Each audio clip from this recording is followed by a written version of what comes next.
Welcome back to the new video. मैं हूं clinical psychology Shafaq Parvez और आज की वीडियो में हम हमारी सोसाइटी के एक बहुत ही इंपॉर्टेंट टॉपिक के ऊपर बात करेंगे, एक शख्स के तवज्जुह से। आप लोगों ने नाम सुना होगा, एक सीएसएस ऑफिसर थे बिलाल पाशा, जिन्होंने 2018 में सीएसएस का जो एग्ज़ाम था वो क्लियर किया था। उनका बैकग्राउंड, फैमिली बैकग्राउंड कोई बहुत ज़्यादा powerful elite class family background नहीं था और अब तक ऑलमोस्ट आप लोगों में से बहुत से लोगों ने, तकरीबन सब ने ही उनके बारे में सुन लिया, क्योंकि आजकल न्यूज़ में बहुत ज़्यादा उनकी जो डेथ की खबर है वो हाईलाइटेड हो रही है। जो भी उठता है उसके ऊपर आकर वीडियो बना लेता है। तो हम उनकी से रिलेटेड डिप्रेशन की और इस केस की बात करेंगे कि क्या है हमारी सोसाइटी में ऐसा, क्यों हम लोग ऐसे ही अचानक से उठ जाते हैं, किसी एक शख्स के बारे में बात करना शुरू कर देते हैं और इतनी हाइप दे देते हैं। ऐसा क्यों करते हैं हम लोग, और डिप्रेशन किस हद तक कसूरवार है जाने लेने के ऊपर। सबसे पहली चीज़, डिप्रेशन बहुत हद तक कसूरवार है जाने लेने के लिए हमारी सोसाइटी में, लेकिन इससे रिलेटेड हम ना ही तो सीएसएस को कसूरवार ठहरा सकते हैं, ना ही हम सक्सेस को कसूरवार ठहरा सकते हैं, ना ही हम पावर को कसूरवार ठहरा सकते हैं, क्योंकि ये चीज़ें, सक्सेस, सीएसएस, पावर कभी भी लोगों की जानें नहीं लेती हैं। डिप्रेशन में अगर कोई शख्स आता है, डिप्रेशन अगर किसी की जानें लेता है, तो उसकी ज़िम्मेदार होती है हमारी सोसाइटी, उसकी ज़िम्मेदार होता है समाज, उसके ज़िम्मेदार होते हैं लोग, उसकी ज़िम्मेदार होती हैं बातें, उसकी ज़िम्मेदार होती हैं हमारी वैल्यूज़, उसकी ज़िम्मेदार होते हैं हमारे रूल्स एडवाइजेज जो हमारे ऊपर, बच्चों के ऊपर मुसल्लत कर दी जाती हैं। तो सबसे पहली बात तो ये क्लियर रखें कि सीएसएस, स्टेटस, पावर, सक्सेस, पैसा कसूरवार नहीं होता, ज़िम्मेदार नहीं होता किसी की जान लेने के ऊपर या उसको डिप्रेशन में लाने के ऊपर। तो हमें ख़ुद को, हमारी सोसाइटी को, हमारे इर्द गिर्द मौजूद लोगों को, हमारे तरीक़ाकार को बदलने की ज़रूरत है। होता क्या है, अब जैसे किसी की डेथ हुई, बिलाल पाशा का हम केस देख लेते हैं, तो हम अंधाधुंध, आओ देखा ना ताओ, जिसको जो ख़बर मिली हम उस पे यकीन करके उसको आगे स्प्रेड करना शुरू कर देते हैं। और कौन सी ख़बरों को हम स्प्रेड करते हैं? उन ख़बरों को हम स्प्रेड करते हैं जिनके बारे में सुनना, जैसा सोचना हमें अच्छा लगता है। हम में से बहुत से लोग हैं जिन्हें या तो पावर चाहिए, अगर पावर नहीं आती है, सक्सेस नहीं आती है, सीएसएस नहीं कर सकते हैं, तो हम क्या करते हैं, हम उस चीज़ के ख़िलाफ़ बातें करना शुरू कर देते हैं। हो सकता है ये इंटेंशनली ना हो, अनइंटेंशनली हो, गैर इरादी तौर पर हमें जो चीज़ नहीं मिलती, वो जैसे अंगूर खट्टे हैं वाली मुहावरा है, वो हमारी ही ज़िंदगियों में से निकला हुआ है। तो जो चीज़ हमें नहीं मिलती है, हम उसको बुरा समझना, हम में से बहुत से लोग शुरू कर देते हैं। तो फिर क्या होता है, जब भी आपको कोई ख़बर मिलती है जिसमें ये पता चल जाएगा आपको कि सीएसएस किया और उसके रिज़ल्ट्स अच्छे नहीं आए, किसी ने सक्सेस हासिल कर ली, पैसा हासिल कर लिया, उसके रिज़ल्ट्स अच्छे नहीं आए, तो हम उसको हाइप देना शुरू कर देते हैं, हम उसके हक़ में जाना शुरू कर देते हैं और हम कहते हैं हाँ वाक़ई ही ऐसा है, और आहिस्ता आहिस्ता लोग उसके ऊपर यकीन करना शुरू कर देते हैं। और फिर क्या होता है, सेम इसी तरह से इमोशनली हम लोगों को ट्रैप किया जाता है, क्योंकि इमोशनली भी हम लोग बहुत वल्नरेबल हैं। हमारा ये ख़िता, हमारा ये एरिया बहुत वल्नरेबल है, हम इमोशनल लोग हैं।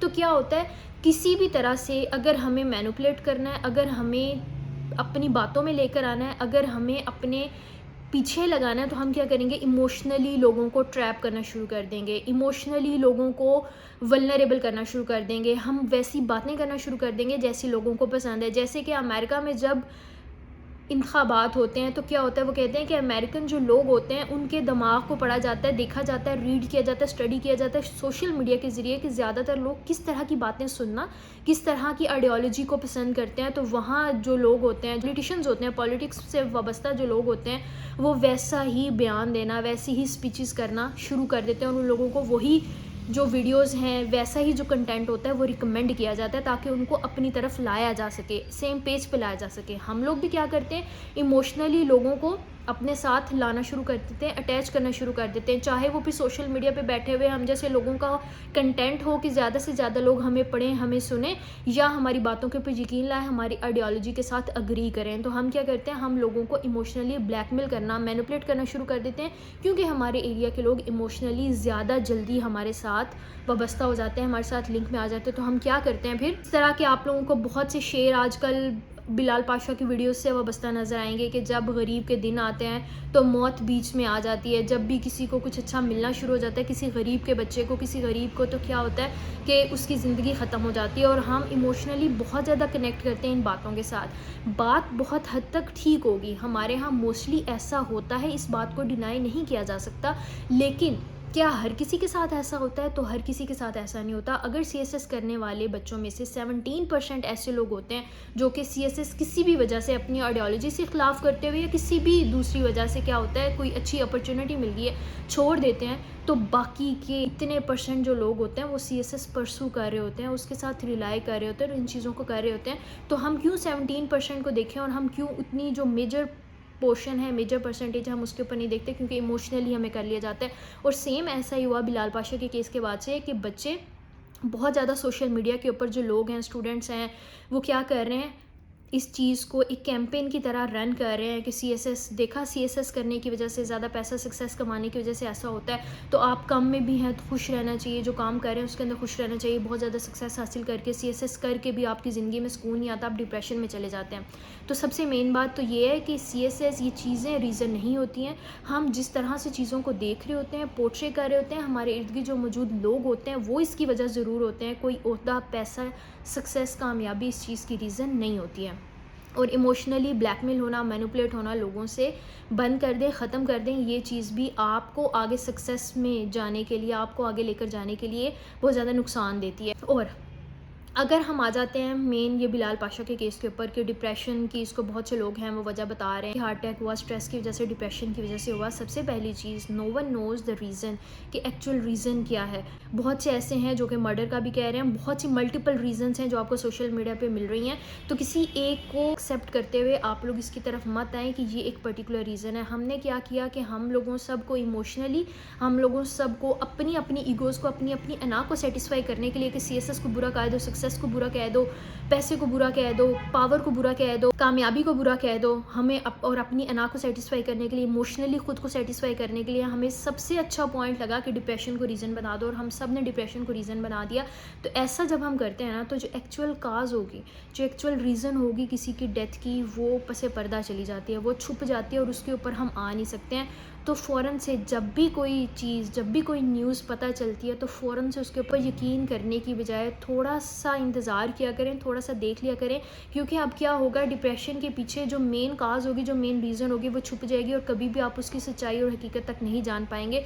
और हमें नहीं पता वल्लाह आलम कि क्या हुआ, कैसे हुई ये सारी चीज़ें। क्योंकि अगर देखा जाए, अगर आप थोड़ी सी रिसर्च करेंगे, लॉजिकली रिसर्च छोड़ के भी लॉजिकली काम करना शुरू करेंगे, तो ये जितनी भी सोशल मीडिया के ऊपर वीडियोस आ रही हैं डिप्रेशन की, और लोग अपने अपने चैनल्स को, अपने अपने कंटेंट को चमकाना शुरू कर देते हैं, तो उसके नीचे कोई ना कोई बिलाल पाशा से रिलेटेड लिंक्ड शख्स आपको मिल जाएगा। जैसे अभी आपको एक कमेंट नज़र आ जाएगा जहाँ पर उनसे वाबस्ता लोग, उनके करीबी लोग, दोस्त आके आपको बताएंगे कि ऐसा नहीं है कि वो खुश नहीं था, ऐसा नहीं है कि वो डिप्रेशन के शिकार था, ऐसा नहीं था कि वो सीएसए से, अपनी जॉब से खुश नहीं था, ही वॉज़ हैप्पी।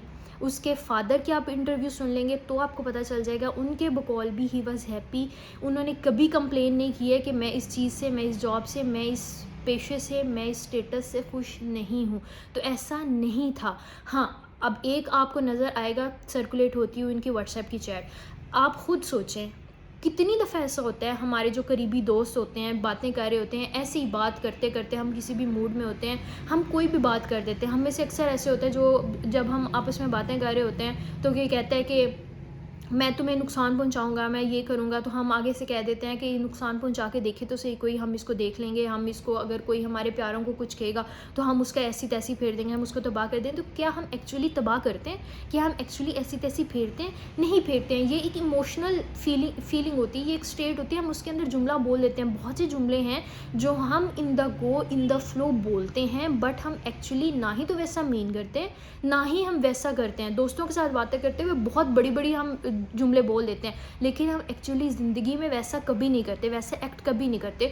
तो ये भी जो उनकी व्हाट्सएप की स्टेटस, व्हाट्सएप का उनके जो चैट है आपको नज़र आ रही है कि जहाँ वो एक दोस्त को कह रहे हैं कि अगर कभी भी सिविल सर्विस से मैं मुतमईन नहीं होता या मेरी ज़ात से ऊपर जाने लगता है तो या तो मैं इसको छोड़ दूँगा या फिर मैं सुसाइड कर लूँगा। इसका हरगिज़ मतलब नहीं है कि he was at the point of doing suicide.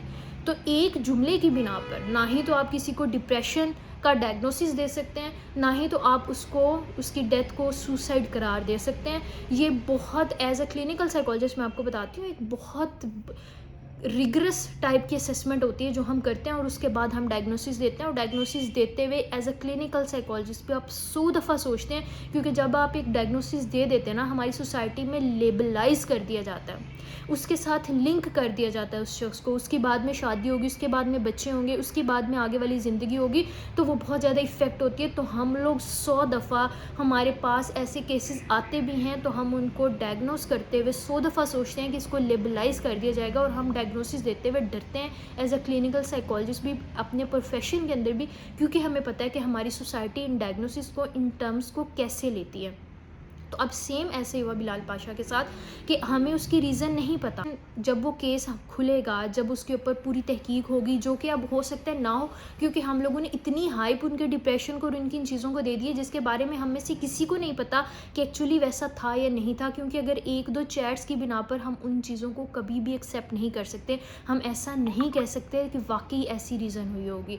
और अगर ऐसी रीज़न हुई है या नहीं हुई है, just think about the family, जो उनके पीछे बच जाने वाले लोग हैं, हम उनके साथ क्या कर रहे हैं। हम उनको कहीं ना कहीं डिप्रेशन ज़रूर दे देंगे, हम उनको तंग ज़रूर कर रहे हैं। उनके फादर के बारे में बातें बुरी बोली जा रही हैं, उनकी फैमिली के बारे में बुरी बोली जा रही हैं कि वो तो ये करना ही नहीं चाहता था और उसको करवा दिया गया। तो खुदारा ऐसा है या नहीं है।